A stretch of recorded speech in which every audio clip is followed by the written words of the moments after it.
अब बच्चियाँ कॉलेज जा रही हैं, एग्ज़ाम दे रही, पर्दा निकाला जा रहा है। ये जिम्मेदारी किसकी? मैडम की है कि वो असेंबली में बोले, असेंबली में बात उठाए। हाँ, ये अजान के स्पीकर निकालने की बात गैर कर रहे बीजेपी के लोग, इस पर जिम्मेदारी मैडम की है बोले। हाँ, बाजार में ठेला गाड़ी लगाने वालों को पुलिस डंडे बरसा रही है, इसकी जिम्मेदारी मैडम पे है, नालिया की कारपोरेशन पे है। ये जो कारपोरेटर और इलेक्शन उनकी जिम्मेदारी हो। उनके खिलाफ खड़ा होकर मुंह तोड़ जवाब देने वाला, बात करने वाला, लड़ने वाला होना, क्या खामोश घर में बैठने वाले, लड़ने वाले। 2 बार हारने के बावजूद हिम्मत नहीं हार, लड़ रहा हूँ आपके लिए, अभी तक लड़ रहा हूँ। तुम उन 40 साल से उनको मौका दे रहे हैं, तुम झूठ बोल रहे हैं, फिर आकर तुम्हारे को गारंटी कार्ड देते हैं। आप बोलिए, अगर आप बोले हैं बोलकर, तो मैं नासिर हुसैन उस्ताद साहब से इनके खुद पैर पकड़ के कहूँगा कि ये इलेक्शन मत लड़ें, घर में बैठ जाए। This video is sponsored by Mahalakshmi Jewelers, United Hospital, KBN University, Shaheen Group of Institutions, Fine Art Designers, Chulbul Furniture and Lighting, Sparkles International School, Emily Premium Cakes and Desserts. मैं आपको guarantee इस बात का दे रहा हूँ, क्या भी मामला मुसलमानों के खिलाफ रहा तो आपका भाई आपकी आवाज बनकर ठहरेगा। एक ही गारंटी, दूसरी गारंटी नको। 3 साल के अंदर वो काम मुकम्मल कैसा नहीं होता, नहीं करे इस वाले को अकल ठिकाने लाता, जिता के लाता। मेरे को दुआओं की जरूरत है, मेरे को आपकी ताकत की जरूरत है। इस बार साथ दिया, वायदा है आपका। हमारे को खाने का गारंटी नको, हमारे को गारंटी होना इज्जत की गारंटी, हमारी शरीयत की तहफ़्फ़ुज़ की गारंटी होना। मैं आपको गारंटी देता हूँ, आपको वायदा करता हूँ, आपका भाई जीत के आया। कोई पुलिस वाला हमारे मुस्लिम मेहनत करने वाले नौजवान के ऊपर हाथ नहीं उठाएगा। अगर बेवजह हाथ उठाएगा तो उसको सख्त से सख्त सज़ा दी जाएगी कानूनी तौर पर। खामोश कब तक बैठेंगे? कब तक खामोश बैठना है? हम मुसलमान हैं, हम बर्दाश्त करने के लिए पैदा हुए हैं।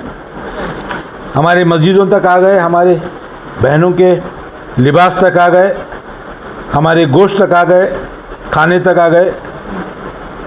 आज हमारे तारीख़ जो हिंदुस्तान को आज़ाद कराने वाले फ्रीडम फाइटर्स हैं उन तक पहुंच गए। सबसे हिमाकत की बात, टीवी चैनल्स पर बैठ करके नबी करीम सल्लल्लाहु अलैहि वसल्लम के खिलाफ भी गुस्ताखी करने की जुर्रत कर रहे हैं। ये हालात आज हमारे सामने, ये ऐसे हालात में इतने मुसलसल तौर पर हमारे सामने हालात हैं, और हमारे फैसले क्या हैं? आप लोगों के हाथ में है, आप फैसला क्या करेंगे?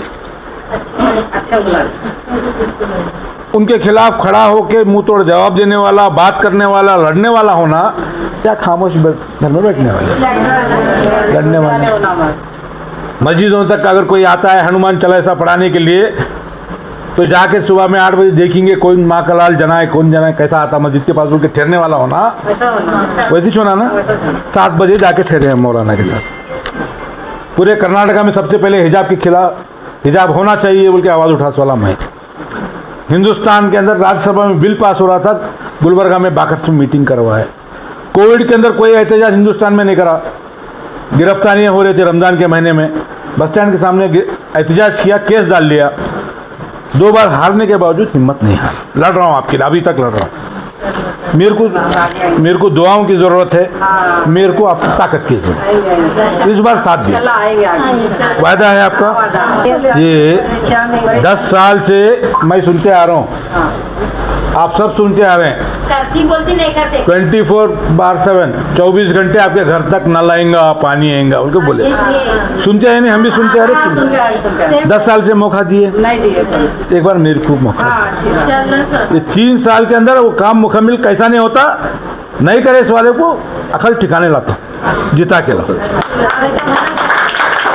तुम उन 40 साल से उनको मौका दे रहे हैं, तुम झूठ बोल रहे हैं, फिर आकर तुम्हारे को गारंटी कार्ड देते हैं।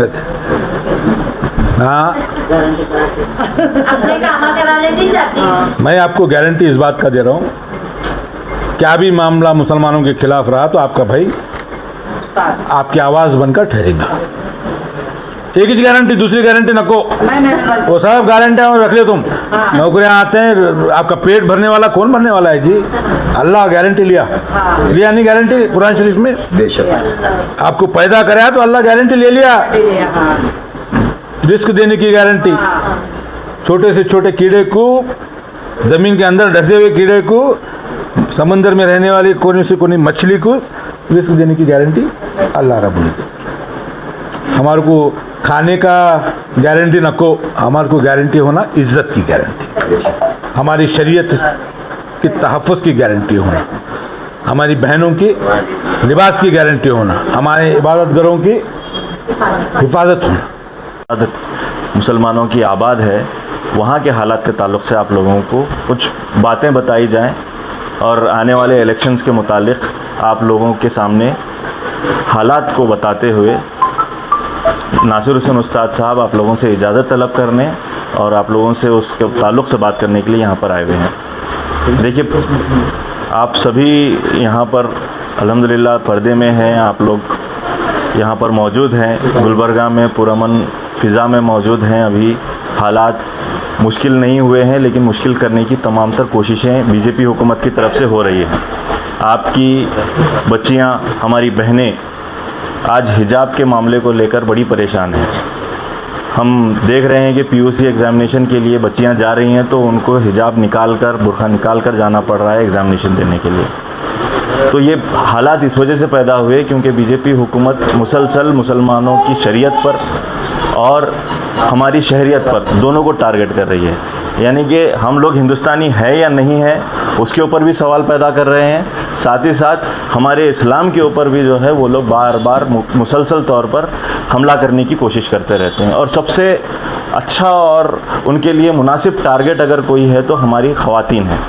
वो इसीलिए पहले 3 तलाक़ के मामले में कूदे, फिर उसके बाद में आकर हिजाब के मामले में पूरे हिंदुस्तान भर के लिए एक मामला पैदा कर दिए। अभी वो मामला पेंडिंग है, लेकिन पाबंदियां इस तरीके से डाल दी गई हैं जैसे कि जो है पूरे स्कूलों में वगैरह पाबंदी आ चुकी है। अगर हालात को उसी वक्त मद्देनज़र रखते हुए हमारे जो लीडर्स हैं, हमारे जो MLAs हैं, मुसलमान होने की हैसियत से वो महज इतना कह देते कि यूनिफॉर्म में हिजाब को भी शामिल कर लिया जाए, असम्बली के अंदर उठकर हिम्मत करके बात कर लेते तो ये भी काफ़ी था। लेकिन हुआ ये कि कांग्रेस पार्टी की जानिब से उनके जो बड़ी ज़िम्मेदारी रहती है सदर की रहती है, वो उन्होंने कह दिया कि हिजाब के ताल्लुक़ से कोई बात ही नहीं करनी है असम्बली के अंदर। सबके लब, सबके होंठ सिल गए, तो कोई बात करने वाला मौजूद नहीं रहा। ऐसे मुश्किल हालात में जब मुसलसल मुसलमानों के ऊपर हमले हो रहे हैं और कहीं पर हमारी बच्चियों की हिजाब के बारे में बात की जा रही है, कहीं पर जो है हमारे नौजवानों को हिरासत में लिया जा रहा है। अलंद के मसले में आप लोगों ने सुना होगा कि 165 लोगों को हिरासत में लिया गया। आप जैसी हमारी माएँ बहनें भी उसके अंदर शामिल थी 10। उनको छुड़ाने का काम नासिर हुसैन उस्ताद साहब और उनके भाइयों ने किया। ये बहुत बड़ा कारनामा है और बहुत गैर मामूली कारनामा है। हिजाब के मामले में सबसे पहले आवाज़ उन्होंने उठाई। इसके साथ साथ आप लोगों ने CAA NRC का मूवमेंट देखा होगा, शाहीन बाग में आप लोग भी आए थे होंगे। तो वो मूवमेंट को सबसे पहले गुलबर्गा शहर में आगे ले जाने वाले और उसकी क़यादत करने वाले नासिर हुसैन उस्ताद साहब ही हैं। हक को हक, नाहक को नाहक कहने वाला हो, तिजोरियां भरकर अपने अतराफ के लोगों का ही जेब भरने वाला ना हो, गरीबों का, मिस्किनों का, यतीमों का, इनका ख्याल करने वाला वो हमारा कायद है, हमारा रहनुमा है। आप देखे होंगे जब तक कमरुल इस्लाम साहब थे, उन्होंने पार्टियां बदले। अब मेरी उम्र 55 साल है, मैं उनका 78 का 1978 का इलेक्शन देखा हूँ जिसमें ऊंट था, उसके बाद फिर सीढ़ी आई। जब ऊंट था 78 में वो जीते, उसके बाद कुछ दिन रहे, पार्टी बदल गई, INL बनी, उसमें सीढ़ी आई, फिर वो पार्टी ज्वाइन करे, फिर उसके बाद गए चक्कर आया जनता दल का, INL छोड़े, नेशनल लीग, वो INL बोले तो नेशनल लीग छोड़े, जनता दल से जीते, फिर उसके बाद जनता दल से रहे, उसके बाद फिर जनता दल को छोड़े और जिसके मुताल्लिक़ वो कहते थे कि अगर हाथ में घड़ी है तो ये हाथ मर्द का है, हाथ में चूड़ी है तो ये हाथ औरत का है। कांग्रेस के मुताबिक कहते अल्लाह जाने ये हाथ क्या है, मगर फिर वही हाथ से हाथ मिलाया कमर साहब ने। हमने कहा ठीक है कमर साहब, आप पार्टियां बदलते रहिए, हम लीडर नहीं बदलेंगे। हम 40 साल तक कमर साहब को जिताते रहे, जीते नहीं। अब उसके बाद कमर साहब मौत तो हयात अल्लाह के बाद की बात है ना, मरना कभी भी। अब मैं यहाँ आपके सामने आई हूँ, जेलिस के बाहर निकल तो नहीं निकल तो पता नहीं, वो अल्लाह जानता है। मर गए, इंतकाल हो गया। मगर उसी मोहब्बत में, कमर साहब की मोहब्बत में हमने उनकी बीवी को जिताया। अब पूरे 40 साल आप देखे नहीं देखे मालूम नहीं, मैंने देखा है। उनकी शादी में भी हम हैदराबाद गए, मगर उनकी अहलिया को हमने नहीं देखा। कब तक? पूरे 40 साल, जब तक कमर साहब हयात में थे नहीं। और आज सबने देखा है ना, डाले वोट, मैडम को जिता के ला लिए हम।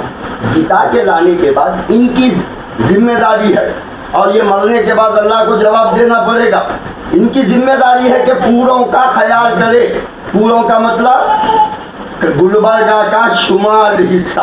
अब बच्चियां कॉलेज जा रही हैं, एग्जाम दे रही, पर्दा निकाला जा रहा है। ये जिम्मेदारी किसकी?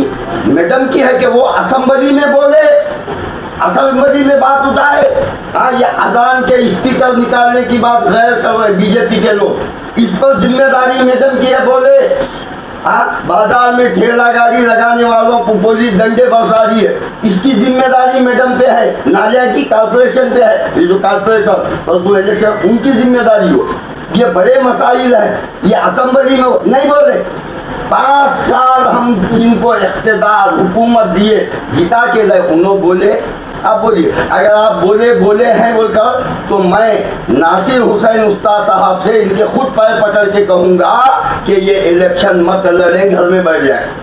नहीं बोले, खामोश रहे। आप सुन रहे, देखें। अब जब अजान के मुताल्लिक बेंगलुरु के असेंबली से आवाज़ उठी तो मैडम यहाँ बयान दिए, उसमें मैंने भी कहा तकरीर में कि आवाज़ बारीक करो।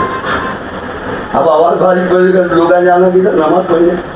ये इस्लाम का शेवा है, ये इस्लाम का तरीक़ा है। सोचो आगे क्या होगा अगर यही खामोशी मुसलसल रही तो तुम्हारे घरों में आकर चादरें निकालेंगे। This video is sponsored by Mahalakshmi Jewelers, United Hospital, KBN University, Shaheen Group of Institutions, Fine Art Designers, Chulbul Furniture and Lighting, Sparkles International School, Emrilis Premium Cakes and Desserts.